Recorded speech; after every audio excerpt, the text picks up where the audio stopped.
Ketika orang ditanya, apa ketakutan mereka yang terbesar? Respons yang paling banyak sering adalah takut mati, dan respons yang paling sering kedua adalah takut berbicara di depan umum.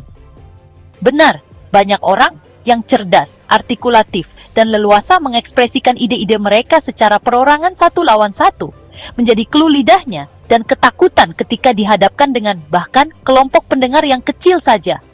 Para pebisnis terhalang dalam karier mereka karena mereka takut berbicara dalam rapat staf.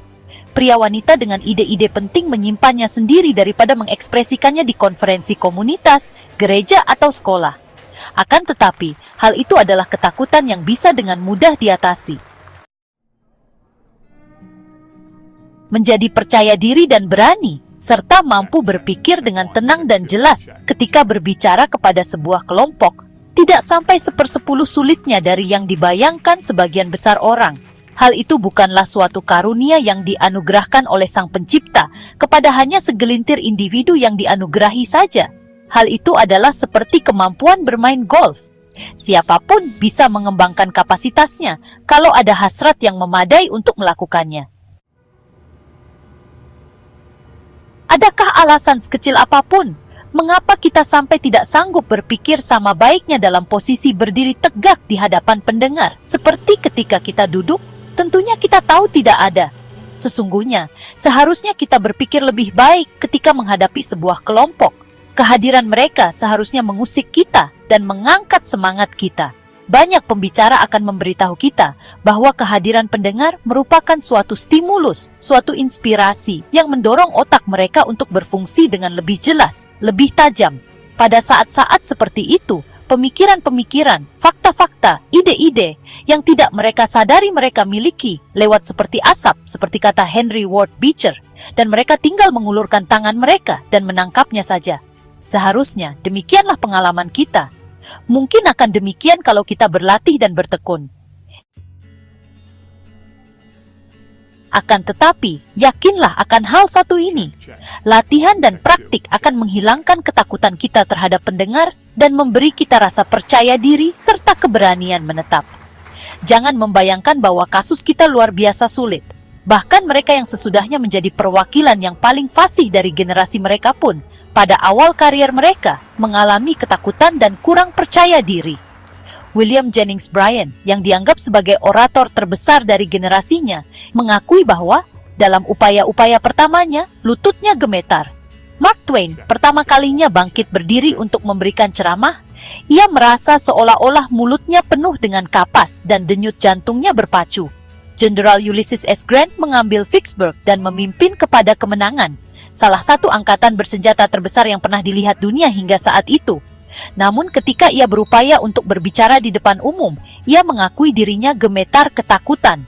Benjamin Disraeli, yang kemudian menjadi Perdana Menteri Inggris, mengakui bahwa ia memilih memimpin serbuan kavaleri daripada menghadapi House of Commons untuk pertama kalinya.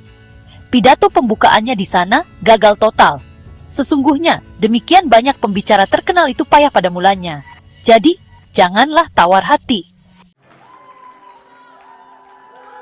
Berbicara mengandung tanggung jawab tertentu. Seandainya pun hanya kepada 2 lusin orang, ada tekanan tertentu, syok tertentu, keasikan tertentu. Sang pembicara seharusnya gugup seperti seekor kuda melawan kekangnya. Cicero yang hebat pernah mengatakan 2000 tahun yang lalu bahwa semua pembicaraan di depan umum yang benar-benar berjasa dicirikan oleh kegugupan. Sebagian orang, seberapa sering pun mereka berbicara, selalu mengalami mawas diri ini persis sebelum mereka memulai. Namun beberapa detik setelah mereka bangkit berdiri, hal itu menghilang. Untuk memetik manfaat yang sebesar-besarnya dari pelatihan ini, dengan cepat dan segera, berikut 4 hal yang prinsip. 1. Mulailah dengan hasrat yang kuat dan ulet.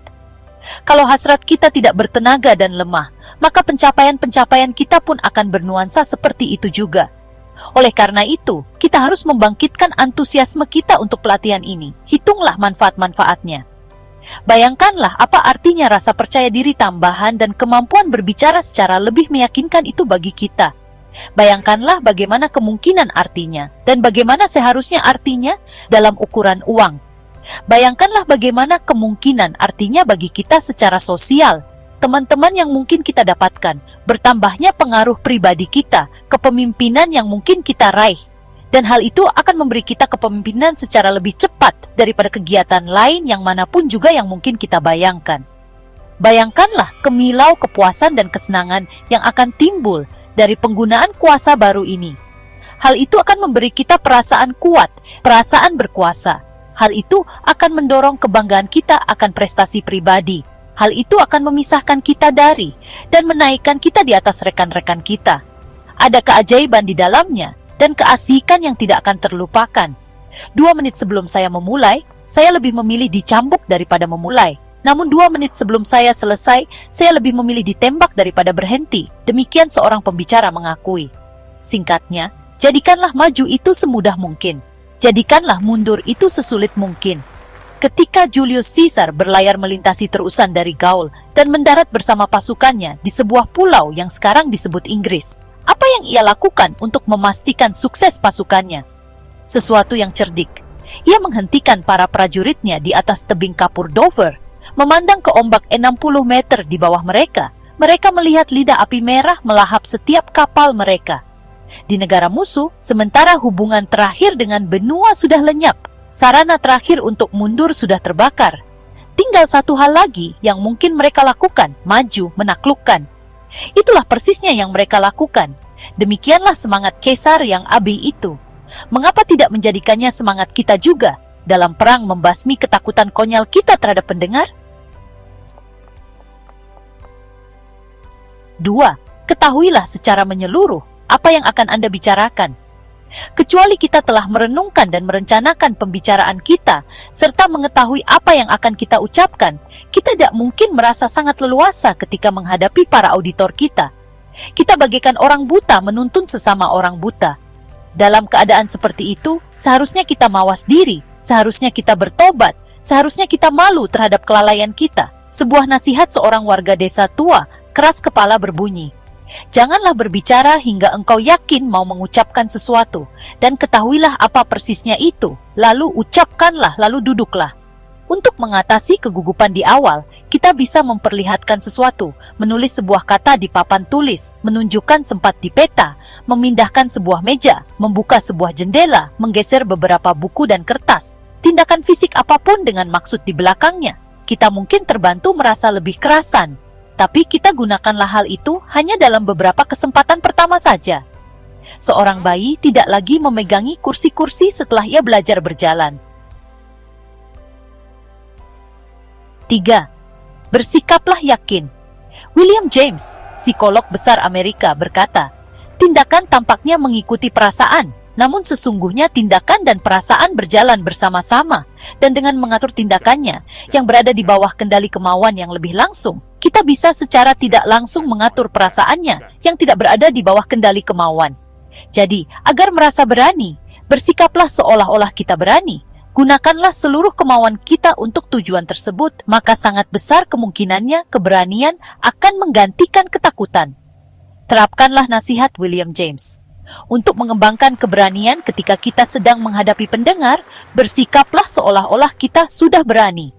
Dengan asumsi bahwa kita tahu apa yang akan kita bicarakan, melangkahlah keluar dengan ceria dan tariklah nafas dalam-dalam.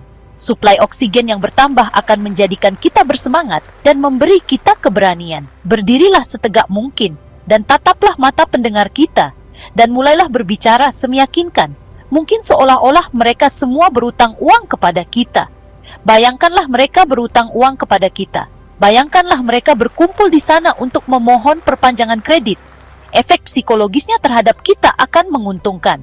Janganlah dengan gugup mengancingkan atau membuka kancing jaket kita, bermain-main dengan perhiasan kita, atau salah tingkah. Kalau kita harus melakukan gerakan-gerakan gugup, tempatkanlah tangan kita di belakang punggung kita, dan puntirlah jari jemari kita di sana, di mana tidak seorang pun dapat melihatnya, atau gerakanlah jari jemari kaki kita. Sebagai aturan umum, janganlah seorang pembicara bersembunyi di balik perabot, namun mungkin akan memberi kita sedikit keberanian kalau pada beberapa kesempatan pertamanya kita berdiri di belakang sebuah meja atau kursi dan memeganginya erat-erat atau memegang sebuah uang logam erat-erat dalam telapak tangan kita.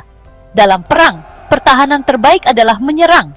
Demikian Marsikal Ferdinand Foch, komandan pasukan sekutu dalam Perang Dunia Pertama, mengatakan. Jadi, seranglah ketakutan kita, temuilah ketakutan kita, gempurlah ketakutan kita, taklukkanlah ketakutan kita dengan keberanian semata-mata setiap ada kesempatan.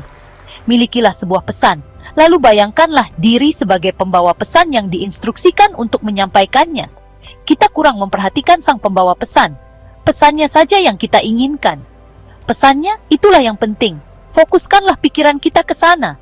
Arahkanlah hati kita ke sana. Kenalilah pesannya seperti belakang tangan kita sendiri.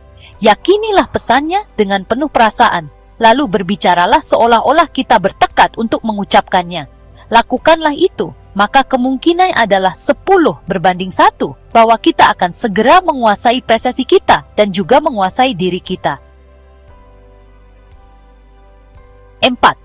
Praktikan, praktikan, praktikanlah.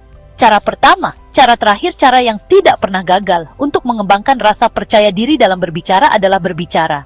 Sungguh, ujung-ujungnya, keseluruhan persoalannya terangkum dalam satu prinsip saja. Praktikan, praktikan, praktikanlah. Demikianlah syarat mutlak dari segalanya. Tanpa praktik, kita tidak akan berhasil. Pemula yang manapun cenderung mengalami demam rusa jantan, demikian Roosevelt memperingatkan. Demam rusa jantan artinya kondisi keasikan gugup yang luar biasa, yang mungkin sama sekali bukan kepengecutan. Hal itu mungkin mempengaruhi seseorang pertama kalinya. Ia harus berbicara kepada kelompok besar pendengar. Sama seperti hal itu mungkin mempengaruhinya pertama kalinya. Ia melihat seekor rusa jantan atau bertempur. Yang dibutuhkan oleh orang seperti itu bukanlah keberanian, melainkan pengendalian saraf, kemampuan mempertahankan agar kepala tetap dingin. Ketakutan lahir dari ketidaktahuan dan ketidakpastian. Demikian James Robinson mengatakan dalam The Mind in the Making. Dengan kata lain, ketakutan adalah akibat dari tidak adanya keyakinan. Dan apa yang menyebabkan hal itu? Hal itu adalah akibat dari tidak mengetahui apa yang sanggup kita lakukan karena tidak adanya pengalaman. Ketika kita mendapatkan rekor pengalaman sukses, maka ketakutan kita akan lenyap. Ketakutan kita akan luluh seperti kabut malam di bawah terik matahari. Salah satu yang pasti, cara yang sudah diterima untuk belajar berenang adalah dengan terjun ke dalam air. Jadi, mari kita menyibukkan diri dengan pekerjaan sesungguhnya. Pilihlah topik Anda, sebaiknya topik yang cukup Anda tahui, dan susunlah pembicaraan 3 menit. Praktikanlah pembicaraan Anda sendirian beberapa kali. Lalu sampaikanlah, apabila mungkin, kepada kelompok, untuk mana pesan tersebut Anda maksudkan, atau di depan kelas Anda, sambil mengerahkan seluruh daya dan kuasa Anda ke dalam upaya tersebut. Untuk mendapatkan buku Public Speaking for Success karya Dale Carnegie, klik tautan pada deskripsi video ini untuk melakukan pembelian secara online di bellbook.com. Bellbook.com adalah toko buku online yang sudah berdiri sejak tahun 2009 dan melayani pengiriman ke seluruh wilayah di Indonesia.